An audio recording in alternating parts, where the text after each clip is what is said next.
Thanks for joining me today on Journey of a CISO, everyone. Today, I have the privilege and the honor to interview Alan Berry, Vice President and Chief Information Security Officer of Centene. Alan, thank you for joining me. If you could just give us a little brief intro of yourself and your organization, that would be fantastic. Sure. Thank you, Pam. It's a pleasure to be here today. Yes, I am the Chief Information Security Officer for Centene. We're a healthcare insurance company, primarily in the government healthcare space, based out of St. Louis, Missouri.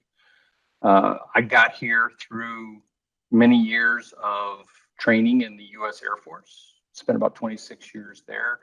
Moved into corporate about 7 years ago and joined Centene almost 4 years ago now to start off leading our cybersecurity operations practice.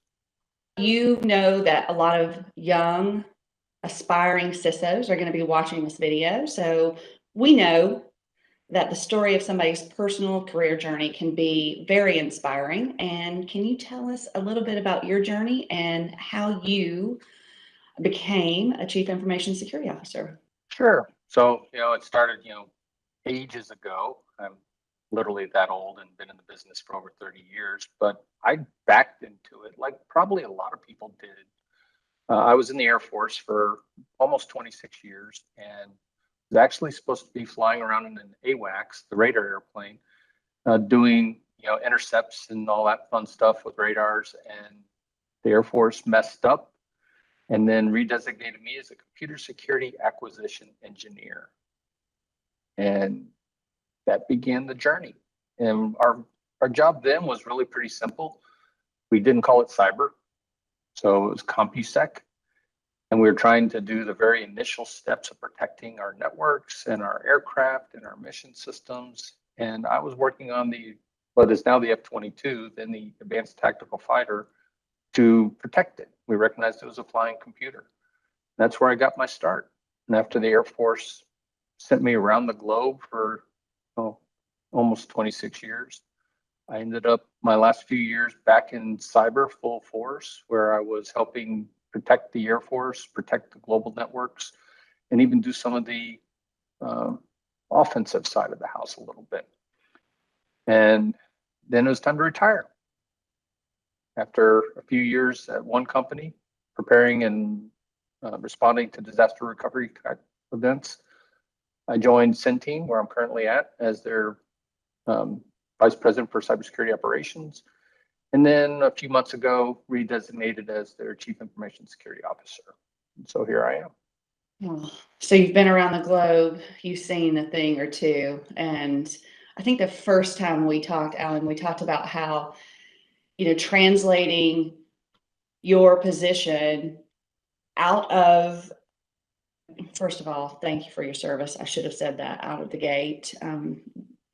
Definitely very proud that you stepped into the corporate arena. I think it brings a tremendous amount of value to the corporate environment. But we talked a little bit about how the role was different in the military versus corporate America. Any insights there that, and I know it's not been that long, but any insights there for future military that might want to be moving into this particular space, into corporate America? Well, I think corporate America really desires that former military member in the cybersecurity space. The military has a long history of very exact, in-depth training. We go through a very structured process with your initial training.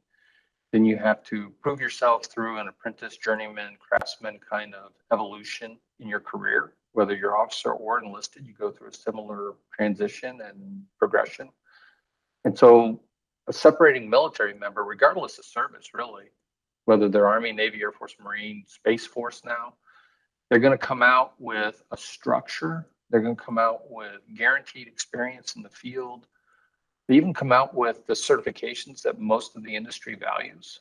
So you know that this individual is ready to step right into the mission, protecting your company, protecting your new mission, whatever it may be. They're custom made. They're already trained. They already understand discipline and structure just because of the military requirements. So if you survive any time in the military, you have to get that mastered. And that's a big deal. It's a lot bigger deal than people give it credit for. So when I look at my recruiting, I was a hiring manager in corporate America. For me, it's almost, well, it's not almost, it is a plus. If somebody can show me that they did this mission in the military or even some similar mission, it's a really easy risk. It's low risk to hire that individual and give them that shot in corporate America. So I think it's a perfect custom fit on-ramp for talent. I love that. I completely agree with you too, Alan. Well said. Okay, let's move into the next question. What's the biggest challenge or challenges that you face as a CISO right now? Well, this year, people talent. You're hearing the HR experts in the world talk about the year of the Great Resignation. 2020, there was a lot of pent-up movement with the pandemic and the uncertainty and so many people being laid off in certain industries. A lot of folks hunkered down and stayed put. We also many companies at least, moved to a remote work posture. And so some of those areas that have high turnover, whether it's call agents, security operations centers, those environments where you typically expect, 10 to 20% turnover a year, they went to close to zero. There just was no turnover because nobody had the certainty to take that risk. So everybody was kind of, I'm going to stay put. I'm going to get through this. 2021, we're still in the middle of this pandemic. It's still hurting people. It's still depressing the market. But people finally said, yeah, that's it. I'm going to take the risk. I'm going to move to a new position. And that pent up demand still got exercised along with the normal demand for a year. And then you had a lot of people that really kind of changed their mindset about what they wanted to do in their life because of the pandemic. So there's a lot of people that have made big career changes and just decided to go a whole new direction. And so they may have exited their previous career field's job market and moved to something completely different. And that's really created a lot of churn on the people side. And that's been the biggest challenge of 21. It's just maintaining your teams, getting new people, finding those people. And honestly, supply demand curve, when there's not as much supply, the cost goes up. Yes, I think the reset of priorities through the pandemic really hit home with a lot of individuals. Personally, I think that my own opinion is that's a very real struggle that we're going to be seeing for a while. Any advice for people who are non-traditional security professionals of what to get into in certain aspects, if they want to change a career into security? Is that something that you want to comment on? I get asked that a Yeah. lot, Alan. Where would you Yeah. How do you start get if you into wanted the a field? career? Yeah. Yeah, it's a hard question. There's a lot in the news about a talent shortage in cyber, and I really think it's a misnomer. I don't believe the talent shortage is near as drastic as made out in the press. Now, the reason I say that is because I know there's a lot of people looking for these jobs. They want a chance. They even have a college education that says they have a degree in cybersecurity, or they have the certifications that we value for certain work roles, and they just can't seem to get an interview. A lot of this goes back to the hiring managers, and they have this preconceived notion that they can only hire people with 5 years experience, and they're not willing to hire somebody in an entry level position. It's on us. If we don't have entry level jobs in our roles, then how do we get the new people into the talent pool? I participate in a nonprofit called Cyber Up, where we specialize in apprenticeships, and we create that talent and we get them through a certain level of education and training, and we prepare them for the workforce so that they can be that entry level apprentice inside a new company's requirement, so that we can help them fill that role, find that talent, and we do all the screening for them so that way they don't have to stress over, is this person ready? Do they have the right aptitude? We do that screening in the nonprofit side to make sure that the individual really wants to do this. Obviously we don't want people just taking a job and then ghosting it or not being capable. You don't want to put somebody in a position where they don't understand what's required. So we do all that for the companies and help them out in that respect as well. At the end of the day, really and truly, if you want to be in cybersecurity, it doesn't really matter if you have an electrical engineering degree or a music degree or art history degree or no degree. It matters that you are curious and a little bit suspicious and willing to learn. And that's what really it comes down to. And I can take just about anybody, 18 or 80, and if they have those three characteristics, I can make them a good cybersecurity person. So how does someone find Cyber Up if they're interested? Sure. So it's cyberup.org? really easy. WeCyberUp.org. Fantastic. Very easy. In fact, Love it. there's the mug. Look at that. There you go. And you know, it's Cybersecurity Awareness Month right now. So we're sponsoring all kinds of events and competitions through the Cyber Up nonprofit as well. Excellent. Excellent. Okay. In the vein of, let's just stick with human resources right now. Like, how are you as a leader fostering a culture of diversity and inclusion on your security team? Well, we do some targeting on the hiring side. Part of it is using the nonprofit Cyber Up, so partnering with them to help us with that, because they actually focus on three main verticals.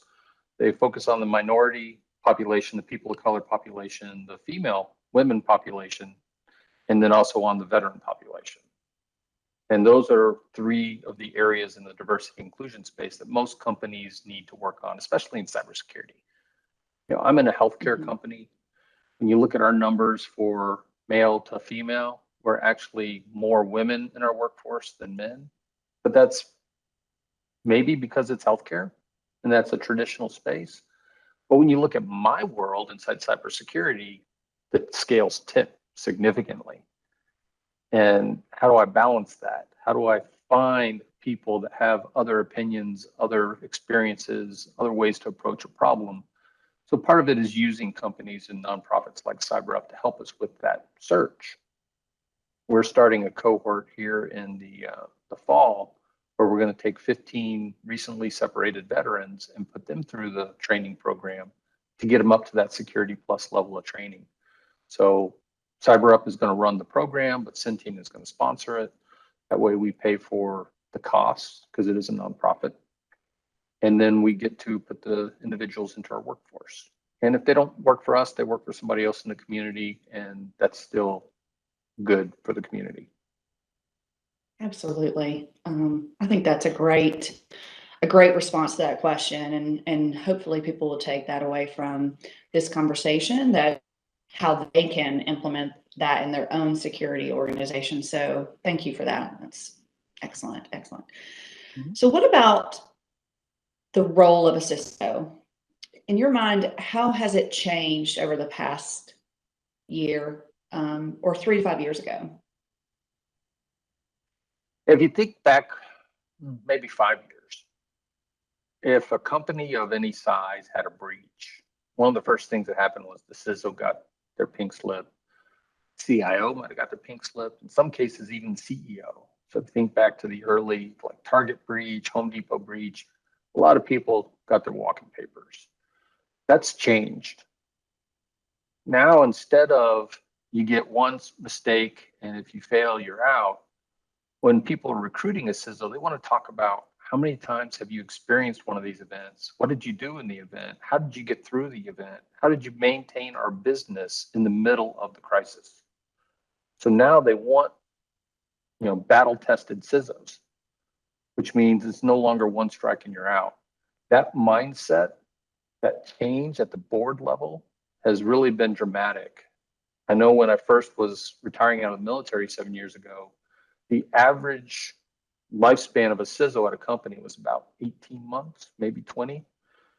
Now it's much more, 3+ years. The CISOs are rotating out more on their schedule or their choice versus, yeah, we got hit. and I got fired. So the dynamic has changed significantly at that level, and taking that stress away really allows the CISOs out in the corporate world to focus on what needs to be done. You don't have to think anymore about how do I preserve my job for tomorrow. You can think a little farther out. You can start thinking about a strategic plan. How do I turn this ship slowly so that I maintain business? Can't be the house of no. Business is what you're protecting. Maintain business, but turn the ship into a more secure direction. Absolutely, a perfect answer, in my opinion. I think that you're spot on, and just having that muscle memory of how an event folds and how to bring a company through that successfully is super important in today's time. So thank you for that. Okay, so it's extremely important to have the attention of the business. How do you foster communication within other groups in your organization and get them to buy in to embracing security? Well, part is changing the culture of no. There was a long history that anybody in security, whether it's physical security, cybersecurity, whatever it was, security was the house of no. You went there to be told no. And if you were taking a risk in the company, the CISO or the CSO or somebody like that was the one that was accepting the risk. And that really had to change, and that has to continue to change. The business accepts a risk. The business is the one that needs to take an action that may have a little risk to it. The CISO's job is to help them navigate that risk, reduce it as much as possible, but we'll never get it to zero. If we get it to zero, you're not doing business. So the job is to guard the business, protect the business as it does business, not tell it all the things it can't do. The odd thing is, coming out of the military was kind of the house of no. Yeah, we had, in the heat of the battle, rules go off to the side, but in the day-to-day, there's no bureaucracy bigger than the Department of Defense. And bureaucracies just tend to slow things down and feel like they're always telling you what you cannot do. And changing that culture in the corporate world has been critical to the success of multiple companies and their security enterprises. Yeah, I've had some discussions recently around business risk appetite and what that conversation looks like. So it sounds like you're definitely engaged in that conversation, and it's a difficult one, Alan. But I think it's possible. I think you've got the right attitude around it as well. Okay, how have the events of the past year influenced or transformed how well you move your business forward in the coming years? Well, one of the big changes, of course, was making the move to a remote work posture. And it was easy in a lot of senses when everybody had to report to a building to do their job. You had a set space you're going to. You could think of it as a perimeter in a more classical security mindset. And now all of a sudden, you don't know where your employees are, and maybe you don't even care, depending on the type of work you're doing and any other controls you have to work with. You may not care that they're sitting in a Starbucks or a Panera Bread, or that they're on the beach in Aruba, but just doing their job. And that is a real big change for a lot of corporate cultures. But it's also a big change for security teams, because your tools may not be configured for that kind of operation. There's a lot of talk about, well, the threat is so much higher because of remote work. I didn't actually see that materialize, at least not for us. Maybe in some sectors that was real, but we call that, FUD, fear, uncertainty, and doubt. And it felt a lot like FUD when people would say those things in the news media, because the problem was still roughly the same. The threat was still roughly the same. I just had to pivot the way I looked at the network, how I censored the network, how I alerted on problems, because now the problems could come in slightly different ways. But other than that, it was really just losing that physical perimeter and understanding that our employees are going to be sitting here in their homes doing their job while their son or daughter is on a Zoom call for their, their class. Their husband or wife or significant other is also trying to do their job, and they're all competing for a very valuable and sometimes small internet pipe to get out into the world to do all those things at once. And then understanding that you don't have the same control over the physical information because all those people are walking around. So they all see the same information on the screens, and it's unavoidable. So how do you deal with that? In my historical experience, I've been a partner, I've valued partners, but I'd like to ask you what qualities you seek out or value in a security partner. You mean in a vendor partner relationship? Absolutely. Vendor partner, Sure. absolutely. So I got this model from a former boss. So it's not an Allen Berry original, but really I put people in three lanes in the vendor space. There's vendors, and vendors just sell you a product, and there's almost no real interaction. This could be, Amazon is a vendor for me personally. I buy things off of Amazon. I open up the app and go find it, I buy it, it gets delivered, but there's no real relationship. There's partners who start to work with me, find ways to solve my problems, but they've still kept the relationship a little bit at arm's length because you can't invest in every single person that you do business with, but it's more of a two-way street. And then there's strategic advisors, and strategic advisors make my problems their problems. They put their skin into my game. They don't, cut me with a million change orders on a contract. It's just, hey, what do you need to get done? Let's get it done. Let's work together.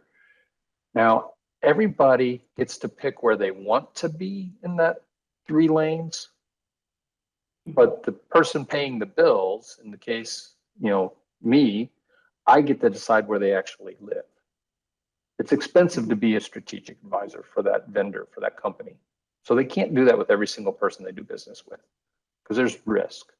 And it has to be a two-way street. They have to get value out of that relationship from me. So most people end up in the partner space where it is a two-way street, but it's still a contractual relationship. We're still dealing with the paper. And I have very few true vendors because vendors, that's a commodity. I don't have a whole lot of time for that unless I'm just buying Cat5 cable. So tell us about the conversation with your board. How do you measure success and inform them? And what are they looking for as it relates to securing your organization? Tell us a little bit about that conversation. Well, every board is going to be different. And so every CISO has to figure out how their board operates, what's concerning for the board, what members on the board have more or less understanding of the cybersecurity space. Nobody wants to be talked down to, but nobody wants to be talked over either. So how do you thread that needle to make sure that you're talking in the right terms at the right level? And then really, I think the mistake a lot of people make is they forget the difference between output metrics and outcome metrics. And the board really shouldn't be involved in output metrics. They're not here to tell you how to run a company. They're here to advise you on decisions you make as management, to give you guidance, to give you the benefit of their experience, but they shouldn't be telling you how to do day-to-day operations. So that's outputs. They care about outcomes. Have you reduced the risk from last quarter to this quarter? Have you taken the right steps to protect this company? Have you exercised due care and due diligence? So I try to make all the board information relevant in that context. If you think of ransomware, they're going to ask questions like, have you prepared for this event? Do you have backups? Have you tested the backups? Have you had somebody look at your plan from an external view to make sure that your plan is sound? They're going to worry about those kind of questions. They're not going to hopefully ask you, well, what product do you use for backup? Do you have it set for incremental or full backups on a daily basis? What's your RPO? They're asking those questions. They're trying to run the company. So hopefully you don't hit that, and your board is really focused on providing that advice and the years of experience that they bring to help you manage a company. I hope that the younger CISOs are listening to you, because I really love that you encapsulated the fact that you need to educate sometimes or inform, and you really need to understand what you're doing. And I think, Alan, I don't know if you found this helpful, but having conversations before the actual board meeting to educate offline is also something that people should consider. And I love this output versus outcome. I'm going to steal that from you if that's okay. Sounds like you're okay with taking powerful tactics and sharing them with the world. So I love that. That's fantastic. Okay. Here's an easy one for you. Let's see if this is easy for you. If you could go back to your younger self and give him a piece of advice, what would you say? What would I say to younger me? I had a similar conversation yesterday with one of the managers on one of my teams. When I was, maybe 30, 32, in the prime of my Air Force career, I was often the smartest guy in the room, or thought I was, and probably acted like it. And really, I was less capable at those moments than I realized. And as I've grown and matured through this, I finally had to accept the fact that I'm not the smartest guy in the room. Maybe I was at some point, but I was smart in a narrow field. And as you become, a higher level leader in this process, it broadens out. It really does. And now it's more like there's a field of flowers and I'm a single honeybee, and every flower wants a little bit of attention. And I don't have the ability to be the smartest guy in the room. So now I have to go hire people that are smart. And then I have to trust the people and empower them to do their jobs. Stay away from micromanaging them. It's hard. Engineers gravitate back to, I want to know every detail. I want to know every setting. I want to see a pinout. I want to, that's our world. That's what we grew up in. So stay away from that. Trust the individuals that you've hired, empower them to do their job, and make sure that they understand that. Because sometimes you say the words, you think you've transmitted that message, but it wasn't really received. They still think they need to come back and check on every single thing. So you have to constantly reinforce that message if you're going to actually embrace it and say, no, you're going to help us. You're going to decide this. I just am not the smartest person in the room anymore. I need your help. That's fantastic. That's fantastic. So, do you give a lot of security advice to people when they find out what you do for a living? Do you have like the one piece of advice you tell non-security professionals? Do you have like a little tip or trick that you give them?